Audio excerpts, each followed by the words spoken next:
सात्विक अन्न, सात्विक आणि ते पवित्र ते अन्न हरिचिंतनी भोजन, हरिचिंतनात भोजन करायचं. नामाचं चिंतन केल्यानंतर तो शिजवलेला अगोदर स्वयंपाक असतो. स्वयंपाक वाढल्यावर घरी म्हणतात जेवून घ्या. कीर्तन करून तोच शिजवलेला स्वयंपाक वाढला तर माणसं म्हणतात प्रसाद घ्या. घरचा स्वयंपाक हे फक्त जेवण असतं आणि भगवंताचं नामचिंतन करून वाढलेला तो प्रसाद असतो. एरवी ग्लासभर दिलं तर पाणी असतं, पण तेच मंदिरात दिलं तर तीर्थ असतं. एरवी दुकानातल्या खाल्ल्या तर लाह्या असतात, पण त्याच आरतीनंतर दिल्या तर त्याचा प्रसाद असतो. म्हणजे ते जीवन भगवंताशी संलग्न ज्यावेळेला होतं, पदार्थ वस्तू असे की मानवी जीवन असेल, आपलं जीवन भगवंताच्या आणि सहवासामध्ये ज्यावेळेला येतं आणि ते जीवन आपलं पवित्र होतं. प्रसाद अन्न तरी पवित्र होतच. पवित्र ते अन्न आताच राजभाऊने दिलेलं प्रमाण आहे. हरिचिंतनी जप वेगळा बरं का. जेवण करताना आता जेव्हा देवाचं नाव घ्या म्हणजे चिंतन शब्द आहे. चिंतन मनचित्ताशी संबंधित असतं, मनबुद्धी चित्ताशी, म्हणजे ते मनातल्या मनात होत असतं.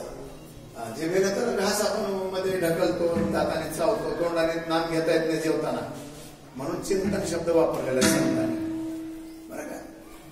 समर्पक शब्द संतांनी बऱ्याच ठिकाणी वापरले. रंगी रंगेने रंग शब्द आल्यामुळे पुढे श्रीरंग नाव दिले. ऐसे करिंगा पांडुरंगा शुद्ध रंगवाले. पांडुरंग नावाचा रंग आहे, पुढे शुद्ध रंग आलेला आहे बरं का. संतांचं म्हणजे ते प्रासादिक आहे. आपल्याला एक आगमन करायला वर्ष लागेल, ते कुणाला तपासायला दिला तर अर्ध्या ठिकाणी त्याच्यामध्ये तेवढी विठ्ठल ही काय बेटा असं काही जोडलेलं नाही संतांचं. ते काही जीभ जोड नाही. संतांचं ते प्रासादिक आहे, भगवंताच्या कृपेतून. बोले विठ्ठल प्रसादे क्षराक्षरा वेगळा, तुका होनी निराळा, पाहे निगम कळा. बोले विठ्ठल प्रसादे, विठ्ठलाच्या कृपा प्रसादानं बोलतो म्हणतात तुकोबा. वारकरी विचार आहेत. वारकरी परंपरेचा हा परिसर आहे. खरं तर इथं कूलर फॅन लावायची काहीच गरज नाही. खालून हवा आपोआप अशी वर चढते. म्हणजे दुर्गुणात दिसतं, हिमालयातल्यासारखं दिसतं भगवान सोमेश्वराचं मंदिर. या पंचक्रोशीत अनेक भगवान शंकराची मंदिर आहेत. घाटनांदूरचा पण सोमेश्वरच आहे बरं का. घाटनांदूर पर्यंत पंचक्रोशी आहे, लक्षात ठेवा. परळीची जी पंचक्रोशी आहे, परळी हे तीर्थक्षेत्र आहे आणि प्रत्येक क्षेत्राला पंचक्रोशी असते. पंचक्रोशावरील साधूजन समाधी प्रसंगाच्या अभंगामध्ये वर्णन आहे. म्हणजे त्या 5 कोसाच्या अंतरामध्ये पंचक्रोशी ही आखलेली असते. त्या त्या ठिकाणचे ते भगवान शंकराचे.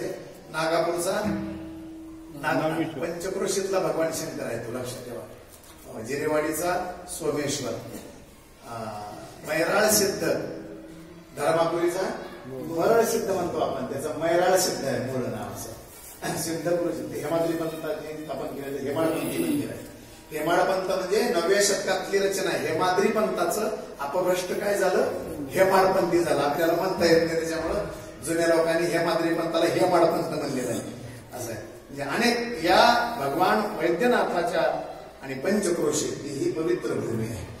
परळी महात्म्यामध्ये सोमेश्वराचा उल्लेख आहे. परळी महात्म्यामध्ये नागनाथाचा उल्लेख आहे. जिथे जिथे काही शिवलिंगाच्या आणि स्थापना झालेल्या आहेत त्या काळामध्ये असं आहे. आणि तुम्ही सर्व आज छोटे खाणीच का असे ना, पण नियोजन आहे. अन्नाच्या प्रेमातला महाराज आहे ते पण असं आहे बरं का. आबा आज वय झालं तरी आबा आणखी वाजवतात बरं का. उभारून शक्य नसलं तरी बसून कमी आणखीनही वाजवतात. असं आहे. शरीर थकलं तरी ते हात मृदंगाला एवढंच कामाला लागतं फक्त इतकं. आवाचा मनगटापासूनच हात हालतो पुढे. काही माणसं उगाच झुलतात ते असे. झुललं की अवसान पडत नाही वाजविण्यावरती. संपूर्ण शरीरातलं अवसान मनगटापासून पुढे सोडायचं असतं, तर त्या मृदंगावर ते वजन येत असतं, ते भारतात वादन होत असतं.